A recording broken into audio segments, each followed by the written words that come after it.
কালি মই বিশ্বনাথত গৈছিলো এগৰাকী মহিলাই মোক কৈছে যে মামা আপুনি 10,000 টকাটো দিলে মই ভাল মোবাইল এটা কিনিম আৰু 1 বছৰ পিছত আমি আপোনালোকৰ ঘৰে ঘৰে আহি পৰীক্ষা কৰিম আমি আপোনালোকক সুধিম যে আপোনালোকে টকাটো ক'ত ব্যৱহাৰ কৰিলে এই টকাটোৰ সৎ ব্যৱহাৰ কৰিব অহা বছৰ তেওঁলোকক আমি 25,000 টকাকৈ তেওঁলোকক আমি আগবঢ়াম আচ্ছা এতিয়া যে 10,000 টকাটো পালে আকৌ ভৱিষ্যতে মই 25,000 টকা দিম বুলি কোনে কোনে ভাবি আছে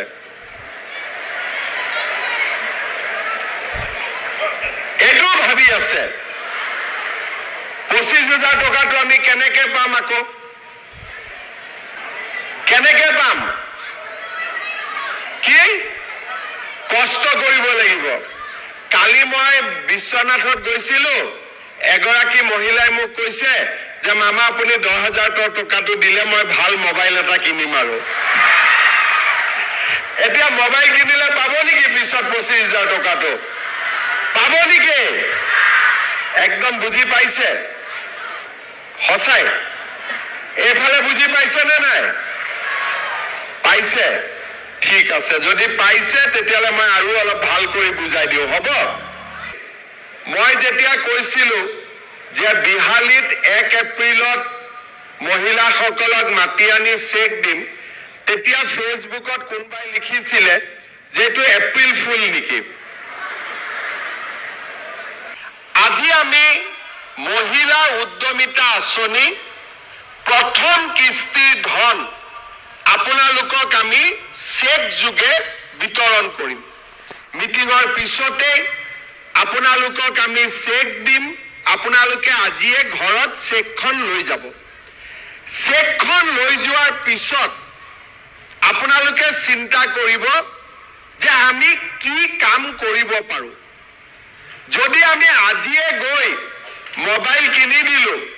তেতিয়ালে হাঁহে আৰু কণী নিদিব হাঁহটোৱে মৰি থাকিব হাঁহটোৱে কণী দিব লাগে নাই আমাৰ আঁচনিটোৰ লক্ষ্য হৈছে যে আমি আপোনালোকক আজি 10,000 টকা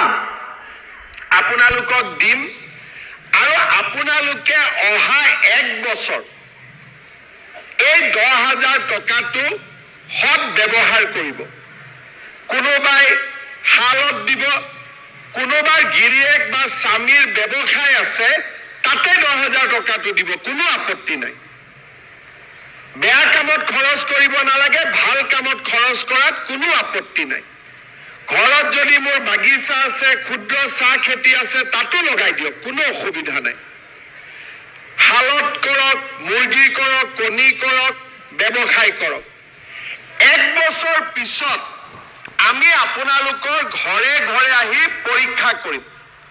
আমি আপোনালোকক সুধিম যে আপোনালোকে টকাটো ক'ত ব্যৱহাৰ কৰিলে যিসকল আই মাতৃয়ে এই টকাটোৰ সৎ ব্যৱহাৰ কৰিব অহা বছৰ তেওঁলোকক আমি 25,000 টকাকৈ তেওঁলোকক আমি আগবঢ়াম এই 25,000 টকাৰ 12,500 মই বেংকৰ পৰা আনি দিম 12,500 চৰকাৰৰ পৰা দিম চৰকাৰৰ টকাটো ঘূৰাই দিব নালাগে বেংকৰ টকাটো ঘূৰাই দিব লাগিব কিন্তু সুদ দিব নালাগে বেংকৰ সুদটো চৰকাৰে দিব মাত্ৰ মূলটো আপোনালোকে ঘূৰাই দিব আৰু যিসকলে সুন্দৰভাৱে এই 25,000 টকাৰ সৎ ব্যৱহাৰ কৰিব তেওঁলোকক তৃতীয় বছৰটোত আমি 50,000 টকা কৰি আমি আগবঢ়াম হাঁহে যেনেকে কণী পাৰে এই 10,000 টকায়ো দুবাৰ কণী পাৰিব এবাৰ 25,000 কণী পাৰিব এবাৰ 50,000 টকাৰ কণী পাৰিব কণী পাৰিব লাগে নে নাই লাগে যদি কণী পাৰিব লাগে আমাৰ হাঁহটোক অলপ খাদ্য বস্তু খুৱাব লাগিব আৰু তাৰ অৰ্থটোৱে হ'ল যে এই টকাটোৰ আপোনালোকে সৎ ব্যৱহাৰ কৰিব লাগিব কোনে কোনে ভাল কামত লগাব সবে লগাব আৰু কোনে কোনে মোবাইল কিনিব যোনে মোবাইল কিনিব তাক মই আৰু 2000 টকা দি দিম যাতে ভাল মোবাইল এটা পায় কোনে কোনে মোবাইল কিনিব পিছফালে কোনোবাই মোবাইল কিনিব নেকি নিকিনে কোনে কোনে নিকিনে হাত ডাঙক আচ্ছা ৰঞ্জিত দা মোবাইল দোকানীটো ব্যৱসায় বেয়া হৈ গ'ল এতিয়া মোবাইল দোকানী বিলাকে নকলে হল মামাক অহাবাৰ ভোট নিদিও বুলি সবে আশা কৰি আছে যে আজি উদ্যমিতাৰ টকা হ'ব আই মাতৃসকলে ফেচবুক চাবৰ কাৰণে মোবাইল কিনি ল'ব নিকিনিব দেই কোনেও ঠিক আছে ভাল কৰি টকাটো ব্যৱহাৰ কৰক আমি আপোনালোকক অহা বছৰ আৰু 25,000 টকা তাৰ পিছত আমি আপোনালোকক আৰু 50,000 টকা দিম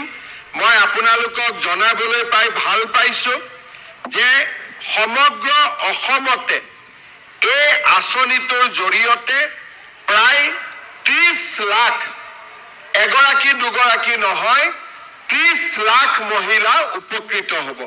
বিহালীত কিমান পাব একা আজি 23,300 গৰাকী মহিলাই আজি বিহালীত 10,000 কৰি লাভ কৰিব তাৰ মানে 230 কোটি টকা